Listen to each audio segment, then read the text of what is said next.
अस्सलामुअलैकुम। उम्मीद करती हूँ कि आप सब खैरियत से होंगे। अल्लाह ताला आप सबको खुश रखे, आबाद रखे। आज हम नरगिसी कोफ्ते बनाएंगे। जैसा कि बड़ी ईद करीब आ रही है तो मैंने सोचा कि आपके साथ कोफ्तों की रेसिपी शेयर कर दूँ। तो मैंने जो है कीमा ले लिया है और इसमें 80% हमने गोश्त लिया है और 20% हमने इसमें फ़ैट डलवा लिया, यानी कि चर्बी डलवा ली थी साथ में। और साथ में लहसुन ले लिया है, हरी मिर्च ले ली है, गरम मसाला डालेंगे इसमें और रेड चिली पाउडर डालेंगे 1 चम्मच और थोड़ी सी हल्दी डाल लेंगे आधी चम्मच या 2 से 3 चुटकी डाल लें और साथ में बेसन डाल लेंगे और प्याज है जो कि मैंने पहले से चॉप की हुई थी, या आप कद्दूकश भी कर सकते हैं। और इसका पानी जो है आप निचोड़ के निकाल लें ताकि कीमे में पानी ना जाए। और साथ में हरा धनिया जो है शामिल कर देंगे और इसको अच्छे तरीके से चॉप कर लेंगे। बहुत ही फाइन सा आपने पेस्ट बना लेना है, बहुत ही बारीक सा। 2 से 3 दफ़ा आपने मशीन को घुमा लेना है। अगर आप बाहर से कीमा करवा रहे हैं तो आप उनसे बोल दें कि आपको वो 2 दफ़ा मशीन से कीमे को निकाल दें। इस तरीके से आपने जो है फ़ाइन पेस्ट बना लेना है। और 2 टमाटर लिए हैं, इसको ब्लेंड कर दिया है हमने और इसको अच्छी तरीके से छन्नी की मदद से छान लेंगे ताकि इसमें एक्स्ट्रा जितने भी बीज और छिलके वगैरह हैं वो निकल आएँ और हमारी ग्रेवी बहुत ही अच्छी तैयार हो। ये हम इसको ज़ाया नहीं करेंगे, ये हम रख देंगे और इसको किसी और चीज़ में इस्तेमाल कर लेंगे। अंडे ले लिए हैं 6 से 7 अदद, आप चाहें तो कम या ज़्यादा कर सकते हैं अपने मसाले के हिसाब से। अगर आपके पास आपने अगर ज़्यादा मटीरियल बनाना है तो आप उस हिसाब से अंडे भी ज़्यादा कर सकते हैं। इस तरीके से मैंने तमाम अंडे जो है अंडों के ऊपर जो है मसाला लगा लिया है। एक मैं आपके सामने बना रही हूँ। इस तरीके से आपने ये पेड़ा सा बनाकर इसको थोड़ा इस तरह चिपटा फैला देना है और इसमें अंडा रख के आपने ऊपर से इसको अच्छे तरीके से फ़ोल्ड कर लेना है ताकि इसमें कोई क्रैक और कुछ भी जो है बाकी ना रहे। पहले आपने अच्छे तरीके से इसको आपस में जोड़ना है और फिर ऊपर से आपने इसको अच्छे तरीके से दबा कर बंद कर लेना है ताकि हमारे कोफ्तों में कोई क्रैक ना आए। इस तरीके से कोफ्ते बनाने आसान होते हैं, मुश्किल नहीं होता। बस इसके लिए कीमे का अच्छा होना बहुत ज़रूरी है और ये कुछ स्पाइसेस हैं इस तरीके से आपने डालने होते हैं और फिर इंशाल्लाह आपके कोफ्ते बहुत ही अच्छे बनेंगे।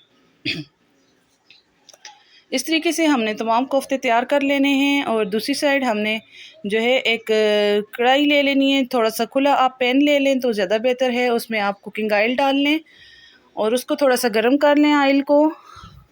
जैसे ही थोड़ा सा गर्म हो तो आप उसमें बारी बारी करके आराम से कोफ्तों को फ्राई कर लें। तमाम कोफ्ते डालने के बाद आपने जो है आराम से इनको जो है मीडियम फ्लेम पर आपने इनको जो है फ्राई कर देना है, हर तरफ से उलट कर तमाम साइडें इसकी जो है आपने गोल्डन कर लेनी है। जैसे ही हमारे कोफ्ते गोल्डन होते हैं तो हम इनको निकाल लेंगे। ये बड़ी ईद की रेसिपी है। बड़ी ईद पे काफ़ी ज़्यादा लोग कोफ्ते, टिक्के, सीखे वगैरह बनाते हैं।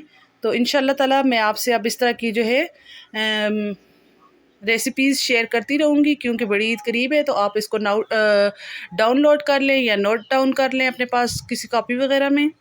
इस तरीके से हमने तमाम कोफ्ते फ्राई करने के बाद निकाल लेने हैं। और ये जो हमारे पास तेल है इसमें अगर जो मसाला निकल गया था थोड़ा बहुत तो वो आपने इस तरीके से किसी छन्नी की मदद से निकाल देना है ताकि हम जो ग्रेवी बनाएं तो वो ग्रेवी ख़राब ना हो।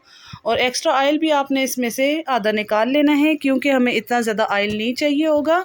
अब हम इसमें 4 से 5 अदद छोटी इलायची, दालचीनी, एक बड़ी इलायची और तेज़पात हम इसमें डाल के थोड़ा सा फ्राई करेंगे। जब ये फ्राई हो जाएगा तो हम इसमें प्याज है हमने ब्लेंड की हुई है, छोटी छोटी चॉपर में चॉप की हुई है, वो डाल देंगे और इसको अच्छे तरीके से पका लेंगे। और इसके साथ ही इसमें अदरक और लहसुन का पेस्ट भी शामिल कर देंगे। इसको भी मसाले में डाल के, प्याज में डाल के अच्छे तरीके से पका लेंगे। अगर आपके पास चॉपर मशीन नहीं है तो आप कद्दूकश की मदद से भी इसको कद्दूकश कर सकते हैं।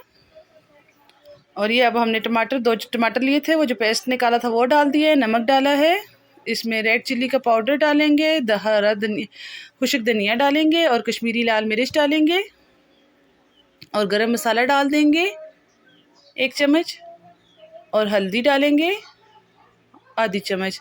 अब इसको अच्छे तरीके से हम पका लेंगे जब तक कि हमारा ऑयल जो है अलग नहीं हो जाता मसाले से। आपने बहुत ही अच्छे तरीके से इसकी भुनाई करनी है फिर हम इस स्टेज पर आके इसमें आधा कप जो है फिटा हुआ दही शामिल करेंगे। और आपने जैसे ही दही शामिल करें तो लगातार चम्मच चलाते रहें ताकि जो है हमारे दही जो है अच्छे तरीके से मसाले में मिक्स हो जाए और दानेदार सा ना बने।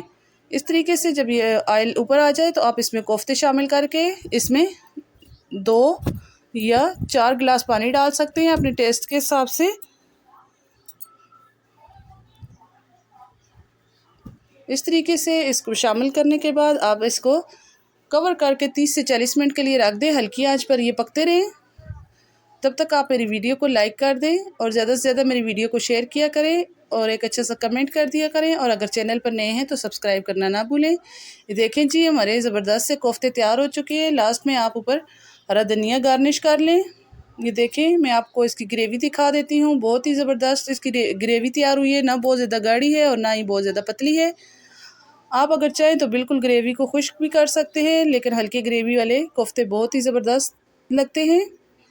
और मैं आपको कट करके दिखाती हूँ। ये देखिए कितने ज़बरदस्त हमारे कोफ्ते तैयार हुए हैं और हमारा मसाला भी कितना इक्वल सा लगा हुआ है कोफ्तों के साथ। ये देखें जी ज़बरदस्त सी हमारी रेसिपी तैयार हो चुकी है। इसी के साथ अब मैं आपसे इजाज़त चाहती हूँ। अल्लाह हाफिज़।